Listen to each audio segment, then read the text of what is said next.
waxaa noo bilowday dhismihii dugsigii Jilayaale ee ku yaalay magaalada Jowhar caasimadda maamulka Hirshabeelle oo ay dhiganayeen caruur danyar iyo agoon isugu jirta oo ka soo barakacay tuulooyin oo ay ka mid tahay tuulada Jilayaale waxaana dugsigani in muddo ah la daaladhacayay xilliyada uu yimaado roobka in ay ku fatahaada uu sameynayo webiga Shabeelle iyo waliba daadadka ka dhasha biyaha roobka sidoo kale qorax ayaa la sheegay in caruurtan ay fadhi jireen sida aad aragteen muuqaalo hore aan ka soo duubay dugsiga ku yaala Jilayaale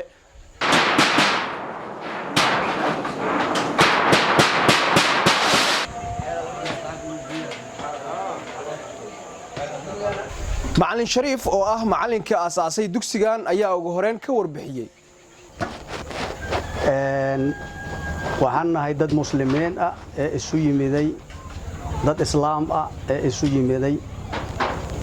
ilaahay wuxuu ku leeyahay aayadiisa quraanka subhanahu wa ta'ala fi muhkam kitaabihi al-aziz al-hakim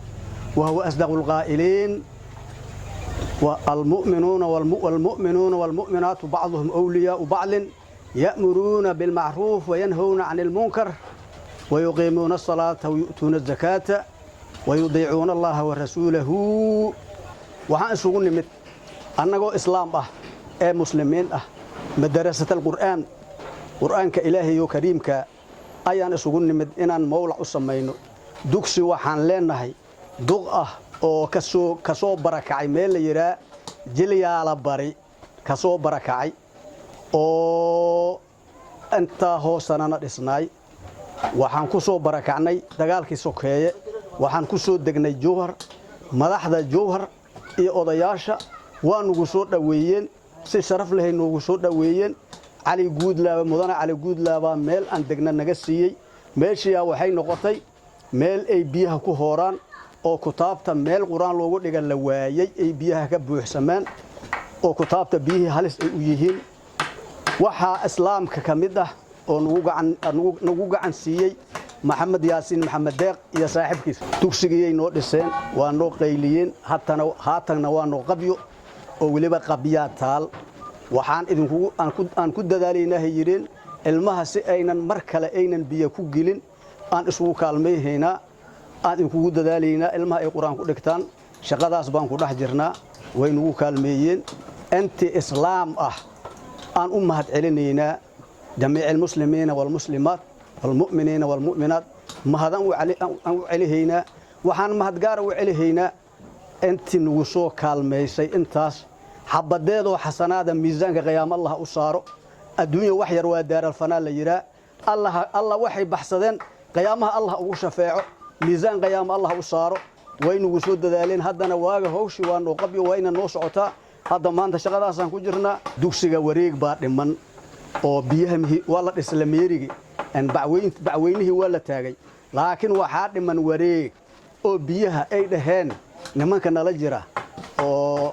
إجارتين أو دلنا يرضى أو إسلام كأشقية أو اللي وجه الله أشقية أو الله درتيس أشقية أو نلجوا إليهن دولكيتي إيه عرمانيو إيه واحد إلهي كورونيه إيه دكسي الحديث شمين دل دقو إيه دول كله فيديو دال بدنا كده مساسي نقول ليهن أنا جنا وحنا هنا وإذن كنت تلا صارنا وأنا إذن كوا فصلنا هاي Jilayaale dugsigan wuxuu ku aali jiray dhowr sano aniga aad u jeedid cunugan ku diin baray ana guursaday cunugiya igaar dhalay igaarkiisaan ku diin baray dugsigan sida looga soo qaxeeyay Jilayaalane mihii lagu dhiso ku taagan yahay Macallin Daawud Macallin Shariif oo ah sihayaha dugsigan hadda caruurta ku bara oo maalmihii dhaweed codsiga u gudbistay walaalaha muslimiinta ayaa isagana ka hadlay goobta waxaana uu codsaday in lala soo gaaro gurmad si loo dhameystiro dugsigan rumaantii maanta dugsiga waa la dhisay waxa uu mahad celiyaa walaalkay Maxamed Deeq Alfa dugsiga waqti badan isdaba jooga hadda maanta dugsiga waa la dhisay lamiiri waa lagu wareejiyay ninkii halkan ka hadlay waa aabahay Macallin Shariif Cabdulle anigana macallinkayga oo isoo quraan baray waxaan mahad celiyaa intii garabkana siisay oo wax soo sadaqaysatay ilaahay jannaatu firdaws Allah u saalo mid kale hooshii wiil waanu dhimantahay dugsigii hadda laba qolaan wareejinay wareeg kala dhiman hadda oo alaabta ay ugu go'day bulukeeti waanu dhiman yahay shamiindada shan looraan oo taal wax badan masaajidka sidii uu qabeysay inta walaalay muslimiin oo wax noo qabtay haddana waxaan rajeeyaa inay qabada noo dhameystiraan adalameeri waa la dhisay laakiin wili roobka hadii uu yimaado dugsiga waa buuxsamaa weli waa uu dhiman yahay dugsigan waxaana uu u baahan yahay waxyaabo badan oo aanan la soo koobi karin sidoo kale waxaa jira masaajid lagu cibaadaysto oo aanan haysanin wax makaroofan ah sijaayadii lagu dukan lahaa iyo agabkii kale loogu talagalay goobaha cibaadada iyo waliba goobaha waxbarashada maxamed yaasiin mahdi maxamed deeq alfa